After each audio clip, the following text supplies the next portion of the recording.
Ivangeli ngokukaMathewu.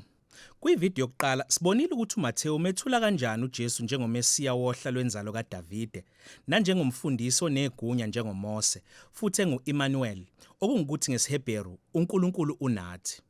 Emva kuba uJesu ememezele wafundisa ngokufika kombuso kaNkulunkulu wabe sewethula ekuphileni kwansuku zonke kwabantu baka-Israyeli, sibonile ukuthi Jesu wamukelwa abaningi, kodwa futhi abanye bangamamukela, ikakhulukazi abaholi benkolo ba-Israyeli, abaFarisi.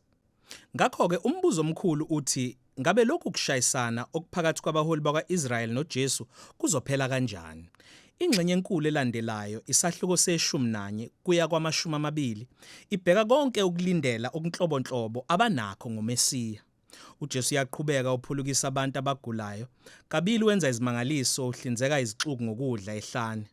Sinesixuku esakhiwe abantu bamaJuda, kuthe esinye isixuku esabantu abangewona amaJuda. Lolu phawu luyafana nalokhu uMose akwenzela abakwa-Israyeli ehlane. Manje bonke labantu bathokozile ngoJesu. Bacabanga ukuthi ungumprofethi omkhulu futhi ungumesiya.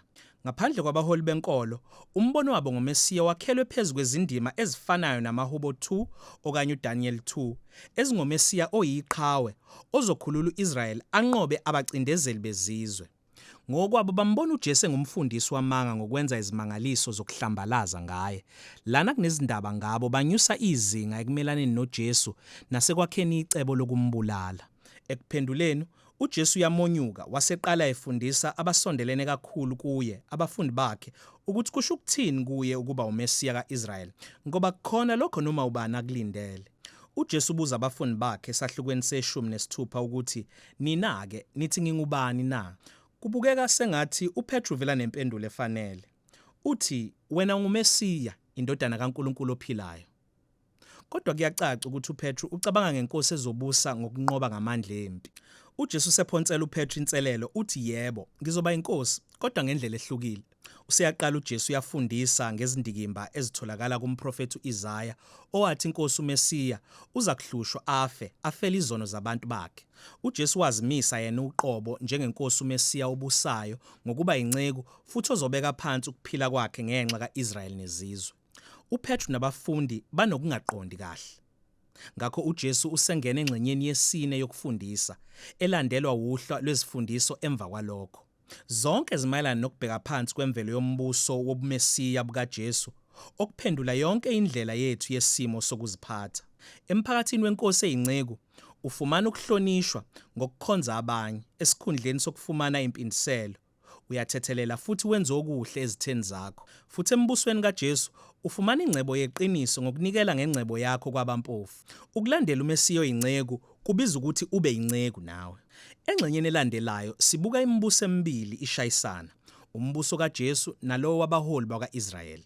uJesu ungena eJerusalema ezela iPhasika, egibela ithole lembongolo nezixuku zikhuleka kuye njengomesiya. Masinyane uqonde emnyango wethempeli udala ingxokozelo enkulu edala ukuma kweminikelo yemihla ngemihla. Izenzo zakhe zikhuluma kakhulu ukudlula amazwi akhe. Njengenkosi yakwa-Israyeli, uJesu wathatha igunya lakhe lobukhosi phezu kwethempeli, indawo la u-Israyeli noNkulunkulu babehlangana khona ndawonye. NgokukaJesu, ithempeli lalisengozini ngokuzenzisa kwabaholi bakwa-Israyeli, lana uphonsela igunya labo inselelo.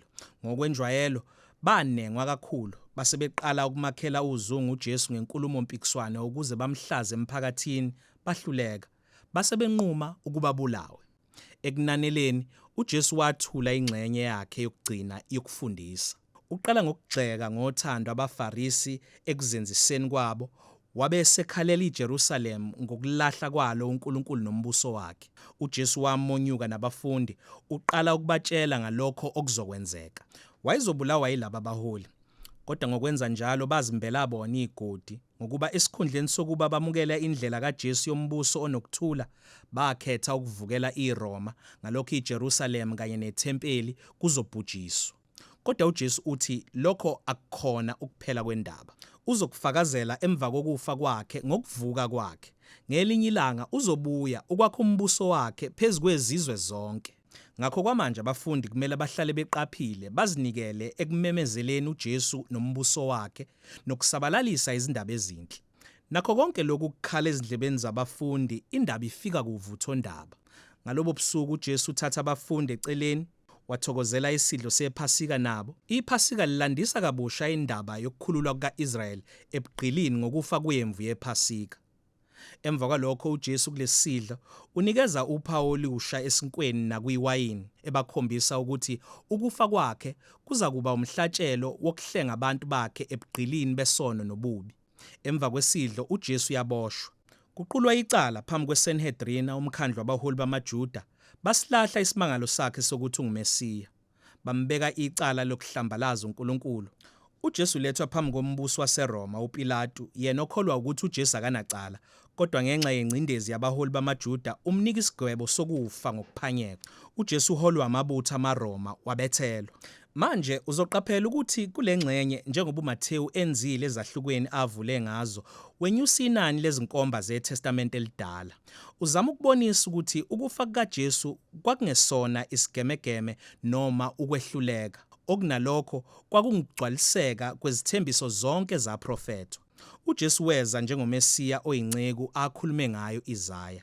Wenqatshwa abantu bakhe, kodwa ukunokuba abahlulele, kwahlulelwa yena endaweni yabo, ethwala imiphumela yesono sabo. Isikhathi sokubethelwa sasondela, umzimba kaJesu ufakwe ethuneni. Kodwa incwadi ivala ngengwijikhwebu emangalisayo, isahluko sokugcina. Abafundi ngesonto ekuseni bathola ithuna likaJesu lingenalutho. Ngokuphazima kweso, abantu baqala ukubona uJesu esevukile kwabafileyo.